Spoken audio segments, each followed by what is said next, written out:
ఈ ఇస్లాం మహిళల కోసం కొన్ని విషయాలను హరాంగా ప్రకటించినప్పుడు దాని పునాది ద్వేషం, కఠినత్వం లేదా మహిళను అణచివేయడం కాదు. అది గౌరవం, రక్షణ మరియు సామాజిక పవిత్రతపై ఆధారపడినది. ఇక్కడ ఒక విషయం స్పష్టంగా అర్థం చేసుకోవాలి. ఇస్లాం మహిళలకే కాదు, పురుషులకు అనేక విషయాలను హరాంగా ప్రకటించింది. ఆ విషయాలు వేరుగా ఇప్పటికే చెప్పబడ్డాయి. ఆ వీడియోలను మీరు చూడవచ్చు. ఇస్లాంలో స్త్రీలకు సంబంధించిన ఈ విషయాలు నిషిద్ధంగా చెప్పబడ్డాయి.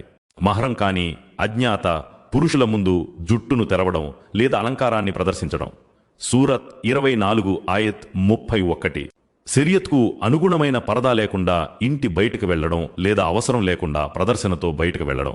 సూరహ్ 33 ఆయత్ 33. మహరం కాని పురుషుడితో చూపులు కలపడం లేదా సరదా ఫ్లర్టింగ్ చేయడం. సూరహ్ 24 ఆయత్ 30-31. శరీర ఆకృతి స్పష్టంగా కనిపించేలా బిగువైన లేదా పలుచని దుస్తులు ధరించడం. సహీహ్ ముస్లిం. ఇంటి బయటకు వెళ్లేటప్పుడు మహరం కాని పురుషులకు వాసన చేరేలా సువాసన పర్ఫ్యూమ్ వాడడం. అబూ దావూద్, నసాయి, సహీహ్. అయితే ఇంట్లో లేదా భర్త మహరం బంధువుల ముందు సువాసన వాడటం అనుమతించబడింది. మహరం కాని వ్యక్తితో చేతులు కలపడం కఠిన నిషేధం. ఎక్కువ మంది ఉలమా అభిప్రాయం ప్రకారం అనుమతి కాదు. మహరం కాని వారి ముందు మేకప్, అలంకారాలతో కనిపించడం.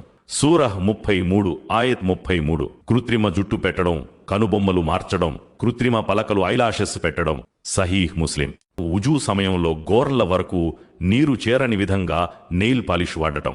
వుజూ అమాన్యమయ్యే కారణంగా అనుమతి కాదు. పొడవైన గోర్లు ఉంచడం లేదా కృత్రిమ గోర్లు పెట్టడం ఫిత్రత్కు విరుద్ధం, ఇష్టం కాని పని. శాశ్వత టాటూ వేయించుకోవడం. సహీహ్ బుఖారీ మరియు సహీహ్ ముస్లిం స్పష్టంగా హరాం. మహరం కాని వ్యక్తితో ఏ విధమైన శారీరక సంబంధమైన. సూరహ్ 17 ఆయత్ 32. స్పష్టంగా హరాం. పాల సంబంధ బంధువులతో వివాహం. సూరహ్ 4 ఆయత్ 23. స్పష్టంగా హరాం. ముస్లిం కాని పురుషుడితో వివాహం. సూరహ్ 2 ఆయత్ 221. స్పష్టంగా హరాం. మహరం కాని పురుషుడి ముందు కాలి మడమలపైకి లోదుస్తులు ధరించటం. ఈ అన్ని ఆదేశాలు సహాబాల అవగాహన ఫమ్మి సహాబా ప్రకారం అర్థం చేసుకోబడ్డాయి మరియు శతాబ్దాలుగా ఉమ్మత్ వాటిని ఆచరిస్తూ వచ్చింది. ఇప్పుడు ప్రశ్న ఏమిటంటే, ఈ ఆంక్షలు లేకపోతే ఏమవుతుంది? చరిత్ర కూడా, నేటి ప్రపంచం కూడా దీనికి సాక్ష్యం ఇస్తున్నాయి. పరద లేకపోవడం పెరుగుతుంది. మహిళను ఒక వస్తువులా చూస్తారు.